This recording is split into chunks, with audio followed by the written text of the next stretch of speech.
여러분, 주중에 아주 재미난 영상을 하나 봤습니다. 개그 콘서트에 나오는 한 코너인 것 같은데, 선생님이 노래를 부르면서 등장을 합니다. 아, 잊으랴, 어찌 우리 이날을. 그리고는 6.25 전쟁에 대해서 설명을 하는 겁니다. 6.25는 북한 공산군이 우리나라를 남침한 그런 날이라고 설명을 합니다. 그랬더니 한 학생이 선생님 헷갈려요. 북한이 침략을 했으면 북침이라고 해야 되는 것 아니에요? 왜 남침이에요? 그랬더니 선생님이 말합니다. 이거 많이 헷갈리는 것 같아. 잘 들어. 선생님의 손가락이 네 똥꼬를 침략했어. 그러면 손침이야? 똥침이야? 저도 헷갈립니다. 제가 유머를 했는지. 이런 우스갯소리입니다만은 헷갈리는 것이 이것뿐이겠습니까? 지금의 시대를 포스트 모던의 시대라고 합니다. 이 시대는 많은 것이 헷갈리는 시대입니다. 뭐가 옳은지 뭐가 틀린지가 헷갈립니다. 신앙에 있어서도 마찬가지인 듯합니다. 하나님이냐 세상이냐 이것이 헷갈리는 시대입니다. 하나님이 답인 것 같기도 하고 세상이 답인 것 같기도 하고 헷갈립니다. 하나님이 잘 안 보이는 그런 시대입니다. 오히려 세상이 더 잘 보이는 시대입니다. 신문에서 본 내용인데 이렇게 유명세를 치르는 과자는 보다 처음이라고 합니다. 초코파이나 새우깡 같은 국민 과자들도 못 누려본 열기라고 합니다. 바로 허니 버터칩이라는 스타가 등장을 했습니다. 인기가 하늘을 찌른다고 합니다. 대형마트마다 줄을 서는 풍경이 연출되고 있습니다. 이 과자가 맛있느냐 맛없냐를 떠나서 거의 문화로 자리를 잡고 있다고 합니다. 지금 한국은 허니버터칩을 먹어본 사람과 먹어보지 않은 사람으로 나뉜다고 합니다. 여러분 인터스텔라라는 영화가 천만 흥행을 앞두고 있다고 합니다. 저희 집에 큰아이한테서 전화가 왔더군요. 아빠 인터스텔라 보자. 그것도 아이맥스로 보자는 겁니다. 그런데 인터스텔라 아이맥스 표를 구하기가 하늘의 별 따기라고 합니다. 지금 한국은 인터스텔라 이 영화를 본 사람과 보지 못한 사람으로 또 나뉜다고 합니다. 그래서 요즘 우스갯소리로 올 한 해 가장 어려운 일은 아이맥스에서 인터스텔라를 보면서 허니버터칩을 먹는 것이라고 합니다. 이런 걸 두고 문화적 쏠림 현상이라고 한답니다. 지금의 시대가 이것이 답이냐 아니냐, 이것이 옳으냐 틀리냐 별로 관심이 없습니다. 사람들이 무엇을 재밌어 하냐, 그들의 관심이 뭐냐, 그들의 유행이 뭐냐, 그들의 문화가 뭐냐에 따라 때를 지어서 몰려다닌다고 합니다. 문화적 쏠림 현상. 지금 세상은 TV와 인터넷, SNS를 통해 문화가 급속히 빠른 속도로 만들어지기도 하고 없어지기도 합니다.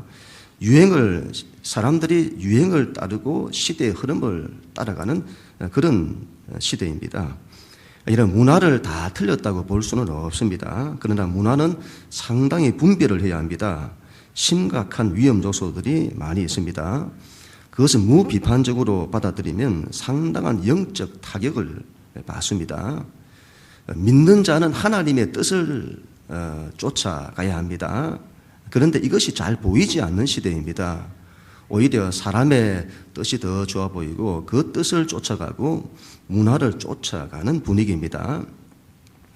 이것은 지금이나 그 옛날이나 모양만 다르지 마찬가지였던가 봅니다. 그래서 사도 바울도 로마서에서 이런 말을 하더군요. 로마서 12장 1절에 너희는 이 세대를 본받지 말고 오직 마음을 새롭게 함으로 변화를 받아 하나님의 선하시고 기뻐하시고 온전하신 뜻이 무엇인지 분별하도록 하라. 사도 바울은 로마가 세상을 지배하던 시대에 살았습니다. 그 당시는 헬라 문화가 온 세상에 퍼져 있었습니다. 정치와 경제, 사회, 종교 전반에 퍼져 있었습니다. 사람들은 그 문화를 쫓아가고 있었습니다. 믿는 자들도 그랬다.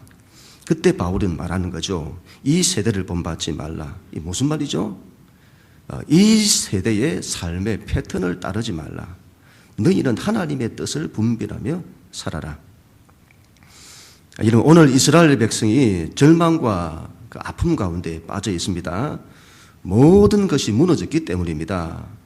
나라도 무너지고 하나님의 성전도 무너지고 삶의 터전도 무너졌습니다. 고향도 잃고 집도 잃고 직장도 잃었고 다른 나라인 바벨론에 포로로 잡혀갔습니다. 모든 것이 뒤죽박죽 되었습니다. 삶의 안식을 잃어버렸습니다. 평안을 잃어버렸습니다. 걱정과 염려와 불안이 그들을 사로잡고 있습니다. 여러분, 이런 상황에 처하게 되면 우리의 신앙은 시험을 당합니다. 이스라엘 백성에게는 두 가지 반응이 일어났습니다. 하나는 하나님을 의심합니다. 하나님이 살아계시냐? 하나님이 살아계신 건 맞냐? 하나님이 살아계시다면 우리가 왜 이렇게 되냐? 그들은 하나님께 책임을 돌립니다. 그리고 하나님을 작게 바라봅니다. 반대로 세상에 대해서는 크게 바라봅니다. 이 바벨론이라고 하는 이 나라는 세상을 대표합니다. 이스라엘 백성이 그 나라의 포로로 잡혀와 보니까 이 바벨론은 엄청난 곳인 겁니다. 자신들이 이전에 살았던 이스라엘 나라와는 비교가 되지 않습니다. 마치 여러분 시골과 대도시를 비교해야 할까요? 그 옛날에 우리나라와 미국을 비교해야 할까요? 당시 이 바벨론이라는 나라는 온 세상을 지배하던 나라였습니다. 얼마나 엄청난 땅을 가지고 있는지 모릅니다. 얼마나 큰 정치적이고 군사적인 힘을 가졌는지 모릅니다. 얼마나 화려한 문화와 앞선 문명을 가지고 있었는지 모릅니다. 우리는 휴대폰을 쓰고 있는데 그쪽은 스마트폰을 쓰고 있는 겁니다.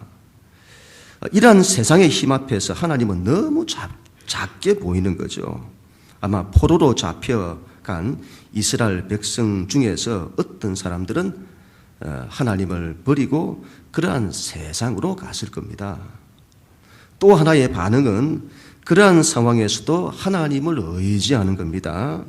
세상의 모습이 아무리 힘이 있어 보이고 즐길 거리 많고 유혹거리도 많고 마음껏 욕망을 추구해도 되고 화려한 문화와 앞선 기술 문명이 있다 할지라도 그러한 것들에 흔들리지 않는 겁니다. 사람들이 전부 세상으로 가는 그런 분위기입니다. 그래도 믿음을 지켜내는 겁니다. 하나님의 신앙을 간절히 붙잡습니다. 나라도 무너지고 성전도 무너져 신앙생활 할 길이 없습니다. 그럼에도 불구하고 하나님의 말씀을 붙잡습니다. 성전이 없어도 회당이라는 곳을 만들어서는 함께 모여서 예배를 드리는 겁니다. 그런데 문제는 현실이었습니다. 현실이 너무 절망적입니다.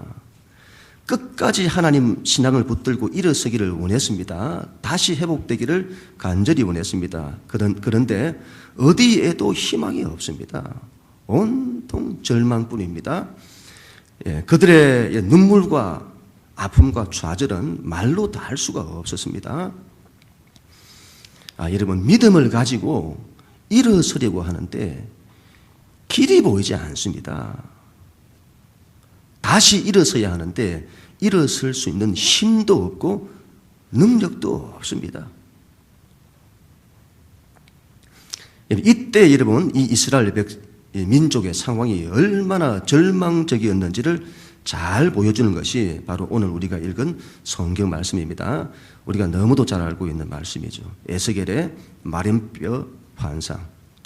이 에스겔이라는 사람은 이스라엘 사람인데 바벨론에 의해 포로로 잡혀 바벨론 땅으로 가서 그 땅에서 하나님의 말씀을 예언했던 선지자입니다. 그가 하루는 환상을 보았는데 하나님께서 자신을 데리고 골짜기로 가십니다. 그곳에 가보았더니 그 골짜기에 뼈가 셀 수 없이 많이 있는 겁니다. 그리고 그 뼈들을 자세히 보니까 죽어서 말라버린 지가 아주 오래된 겁니다. 그 뼈들은 바벨론의 포로로 잡혀온 이스라엘 백성을 상징합니다. 절망 가운데 있다. 이스라엘 백성이 포로로 잡혀와서 죽었다. 그 뼈가 아주 말랐다고 하는데, 말랐다는 것은 이제 더 이상 소망이 없다. 다시 살 수 있는 소망이 없다는 겁니다. 여러분, 이러한 현실을 겪으면서 이스라엘 백성은 얼마나 낙심했을까요? 얼마나 눈물 짓고 아파했을까요? 어디에도 답이 없는 겁니다. 죽은 지 오래된 이 뼈들을 지켜보는 에스겔의 마음이 어땠을까요?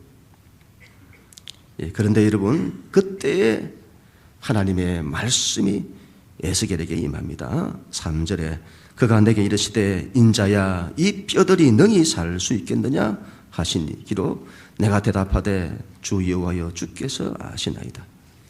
하나님께서 물으십니다. 인자야 이 뼈들이 능히 살겠느냐?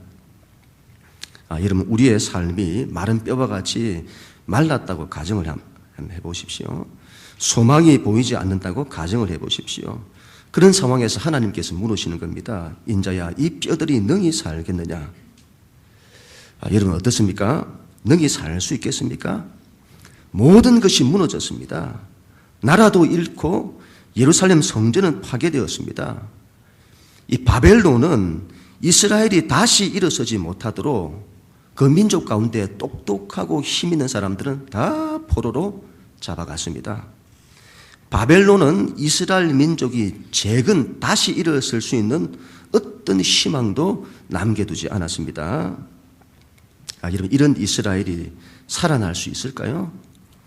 그런데 그때 하나님의 말씀이 에스겔에게 주어지는 것입니다.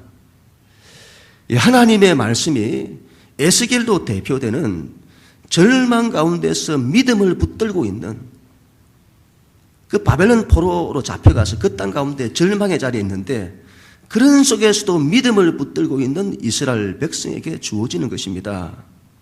하나님의 말씀이 절망이 대표하는 우리의 삶의 아픔, 좌절과 눈물, 그 자리에서 믿음을 붙들고 있는 하나님의 백성에게 주어지는 것입니다. 인자야, 이 뼈들이 능히 살겠느냐?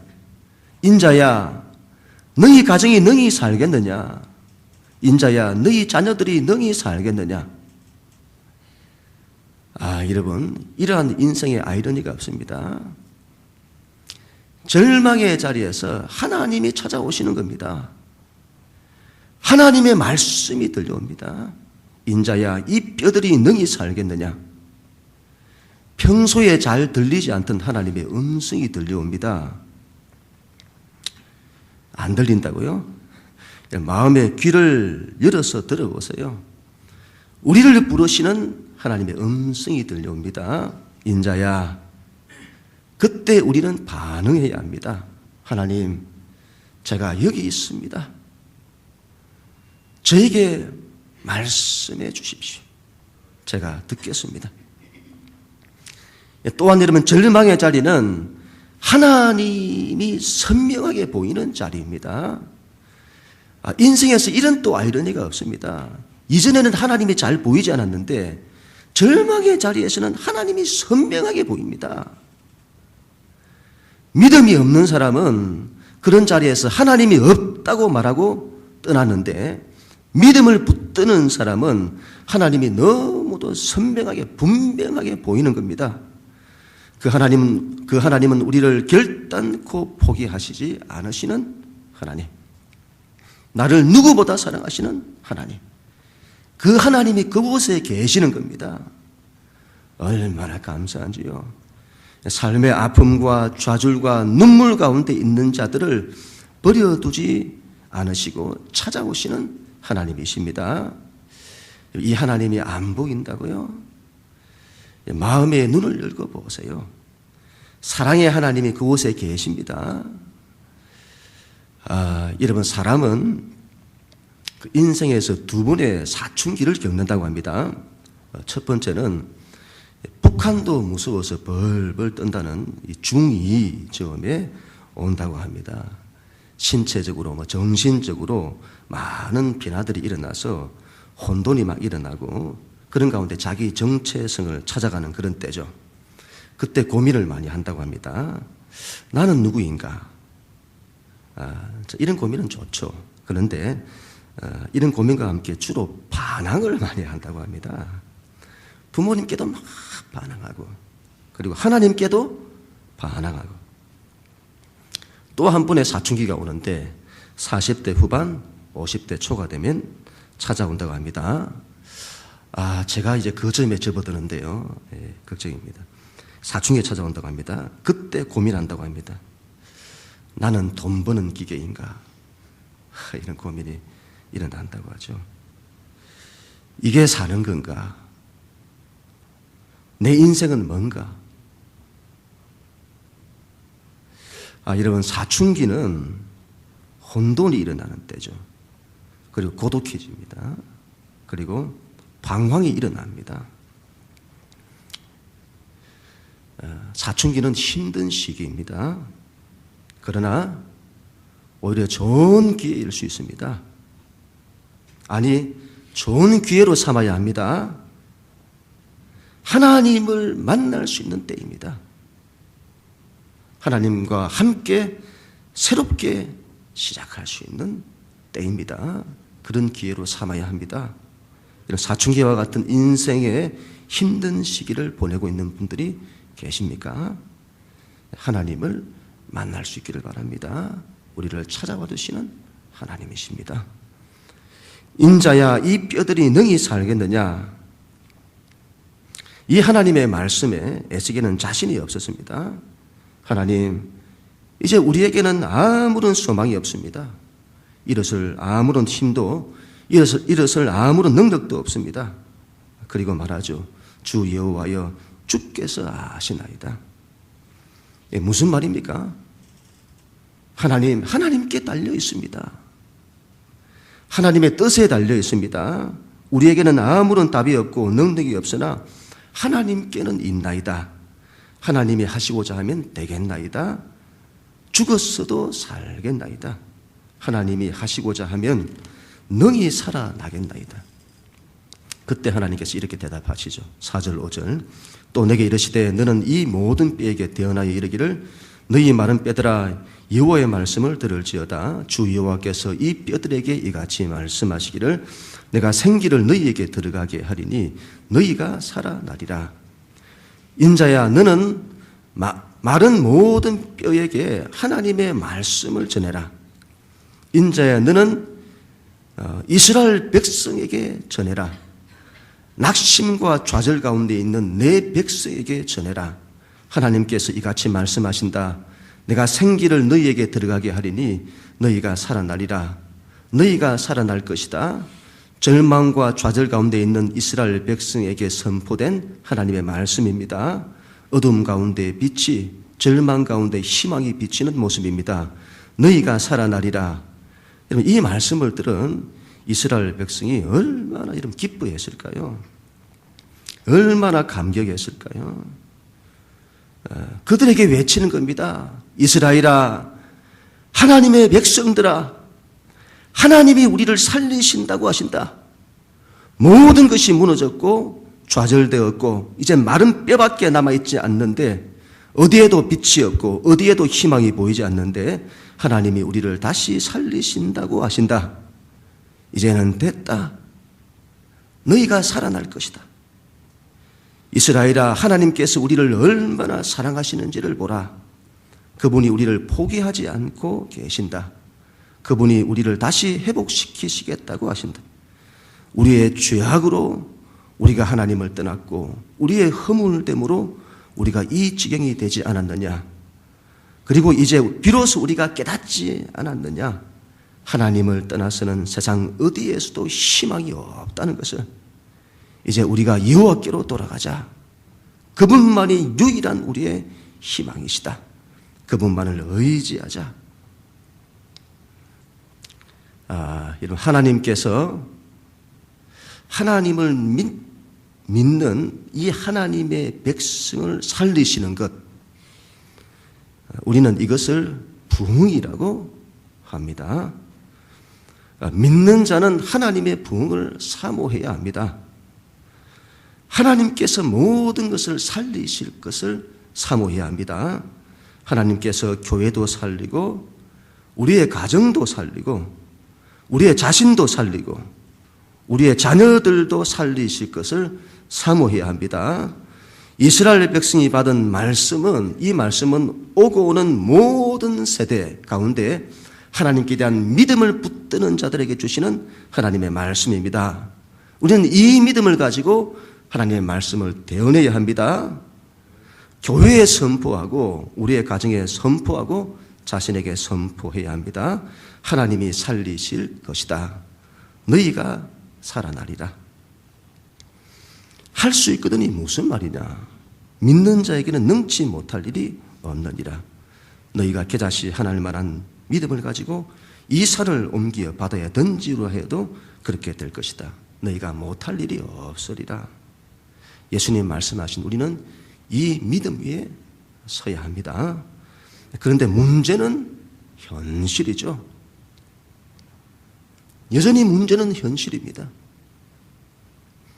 믿음은 늘 그렇게 고백을 하는데 자꾸 현실에 넘어집니다. 현실이 우리의 믿음을 약하게 만들고 우리의 믿음을 흔듭니다. 그래서 우리 믿는 신앙은 이 현실과 싸우는, 이 현실의 문제와 싸우는 법을 배워야 합니다. 믿음으로 일어서는 법을 배워야 합니다. 이것은 훈련으로만 가능합니다. 우리가 예수님을 처음 믿을 때 바로 믿음의 사람이 되느냐? 그렇지 않습니다. 사람은 본래가 본성적으로 하나님을 의지하지 않습니다. 본성이 그렇습니다. 사람은 늘 하나님보다 자기 힘과 자기 능력을 의존하고 싶어 합니다. 그리고 하나님을 추구하지 않고 세상을 추구하고 싶어 합니다. 이것이 여러분 인간의 본성입니다. 우리는 하나님을 믿기 전에 세상을 그렇게 살았습니다. 하나님을 믿게 되면 이것이 단숨에 바뀌냐? 그렇지 않습니다. 인간은 본래가 하나님을 어떻게 신앙해야 하는지에 대한 감각이 없습니다. 그래서 하나님을 믿어도 그 감각이 없기에 배워나가야 되는 거죠. 하나님을 믿어도 하나님 믿는 신앙을 옛사람의 방식으로 하고 싶어 합니다. 이것이 단번에 바뀌지 않습니다. 그래서 여러분 인간이 자기 힘과 자기 능력을 의지하지 않는 데는 그만큼 시간이 필요한 겁니다. 우리의 힘과 능력으로는 아무것도 할 수 없다는 것을 깨닫기까지는 상당한 세월이 필요합니다. 믿음은 저절로 생기는 것이 아니라 훈련되어야 합니다. 현실을 이기는 것도 마찬가지입니다. 우리는 하나님보다는 현실에 더 관심이 많습니다. 본래가 그렇습니다. 그래서 현실에서 일어나는 바람과 파도에 늘 좌우됩니다. 이리 흔들리고 저리 흔들리고 근심하고 염려합니다. 불안해합니다. 자꾸 그곳에 빨려 들어갑니다. 그리고는 허우적거리죠. 이런 믿음은 선택입니다. 믿음은 현실이 아니라 하나님을 선택하는 것입니다. 베드로를 보십시오. 풍랑이는 바다 위를 믿음으로 걸었습니다. 그런데 일어나는 바람과 파도를 보니까 그곳에 자꾸 빠져듭니다. 이런 믿음으로 걸어야 합니다. 그런데 잘 안 되죠. 잘 안 됩니다. 자꾸 넘어지죠. 그래서 믿음은 훈련입니다. 자꾸 훈련해야 합니다. 현실에 빠져들려고 할 때마다 현실 때문에 흔들리고 마음 약해지고 불안해질 때마다 믿음을 선택해야 합니다. 하나님을 신뢰해야 합니다. 믿음으로 일어서야 합니다. 에스겔이 하나님의 말씀을 선포합니다. 그랬더니 이 뼈 저 뼈들이 들어맞으면서 뼈들이 서로 연결이 됩니다. 그리고는 그 뼈에 힘줄이 생기고 살이 오르고 그 위에 가죽이 덮이는 겁니다. 예배가 만들어지고 성가대도 만들어지고 찬양팀도 만들어지고 중보기도 전도팀도 만들어지고 유치부, 유소년부, 중고등부, 청년부도 만들어지고 각 기관들도 만들어졌습니다. 하드웨어와 소프트웨어가 만들어집니다. 그러나 여러분, 이것으로 살아나는 것이 아닙니다. 9절 10절 말씀, 또 내게 이르시되 인자야 너는 생기를 향하여 대언하라. 생기에게 대언하여 이르기를 주 여호와께서 이같이 말씀하시기를 생기야 사방에서부터 와서 이 죽음을 당한 자에게 불어 살아나게 하라 하셨다라. 이에 내가 그 명령대로 대언하였더니 생기가 그에게 들어가며 그들이 곧 살아나서 일어나 서는데 극히 큰 군대더라. 여러분, 하나님의 생기가 들어와야 합니다. 마치 하나님께서 창세기에서 흙으로 사람을 지으시고 그 코에 생기를 불어넣으니 살아있는 존재가 되었다는 이 말씀처럼 생기가 들어와야 합니다. 아무리 뼈를 맞추고 힘줄을 붙이고 살이 오르게 하고 가죽이 덮여도 살아나지 않습니다.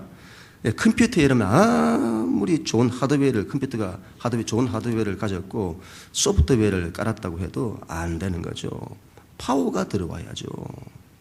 전기가 없는 곳에 아무리 좋은 컴퓨터 갖다 놓으면 뭐 합니까? 무용지물이죠.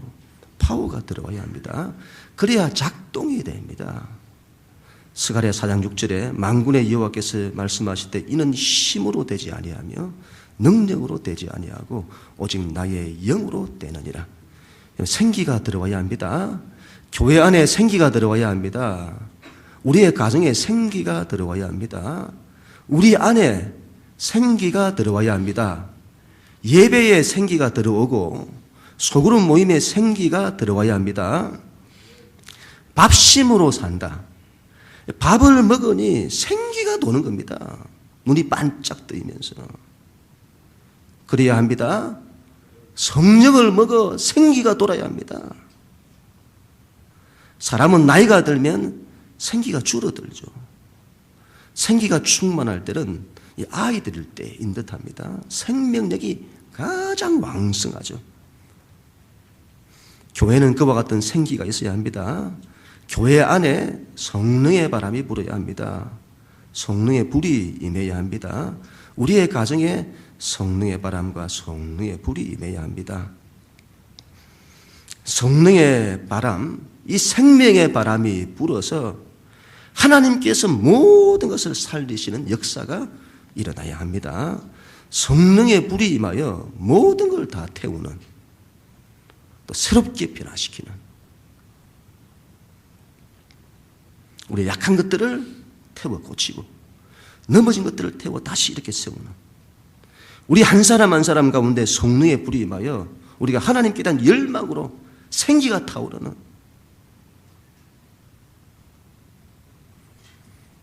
누가복음 11장 13절에 너희가 악할지라도 좋은 것을 자식에게 줄 알거든 하물며 너희 하늘 아버지께서 구하는 자에게 성령을 주시지 않겠느냐.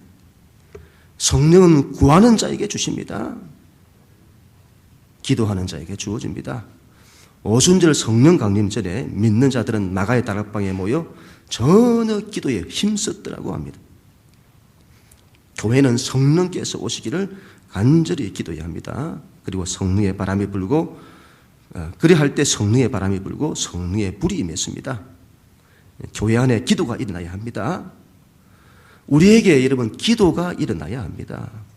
기도의 불이 일어나야 합니다. 교회는 모이기를 힘쓰고 모일 때마다 기도의 불이 일어나야 할 것입니다.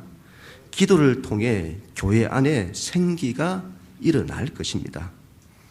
교회 모든 사역들, 예배나 소그룹 모임들이나 각 기관들이나 교육부서나 기도가 일어나야 할 것입니다. 제가 하나님께 회개를 했습니다. 하나님, 저의 믿음 없음을 용서해 주십시오. 주님을 작게 보았습니다. 제가 늘 힘없다고 낙심된 자리에서 그렇게 주님 작게 바라보고 있었습니다. 주님, 다시 믿음으로 나아갑니다. 하나님의 크심을 바라봅니다. 하나님의 하나님 되심을 나타내소서. 하나님을 제 삶에서 살아내게 해주소서. 하나님, 아이들의 영혼을 위해서 더 많이 기도하지 못한 것을 용서해 주십시오. 이제 기도하겠습니다. 다음 세대를 위해서 전심으로 기도하겠습니다. 다음 세대를 기도로 살려내겠습니다. 교회 모든 사역을 기도로 다시 세우겠습니다. 하나님 교회 안에 기도가 일어나도록 해 주십시오. 여러분 제가 신앙생활을 하면 할수록 깨닫게 되는 것이 뭐냐 할 때에 기본이 중요하다는 겁니다. 신앙의 기본, 사랑, 믿음, 기도, 성령. 기본이 잘 갖춰질 때에 오래 가는 거죠. 교회가 하나님의 사랑과 은혜가 교회 안에 가득해야겠습니다. 교회가 믿음으로 일어서야겠습니다. 기도의 불이 일어나야 할 것입니다. 성령의 바람과 불이 일어나야 할 것입니다. 너희가 살아나리라. 이 말씀 붙들고 믿음으로 일어서는 우리 모두가 다 될 수 있기를 간절히 소원합니다. 그리고 여러분 헌신하십시다. 사랑에 헌신하고 믿음에 헌신하고 기도에 헌신하십시다. 하나님께서 역사하실 것입니다. 우리를 다시 살리실 것입니다. 그런 우리 모두가 다 될 수 있기를 주님 이름으로 간절히 축원합니다.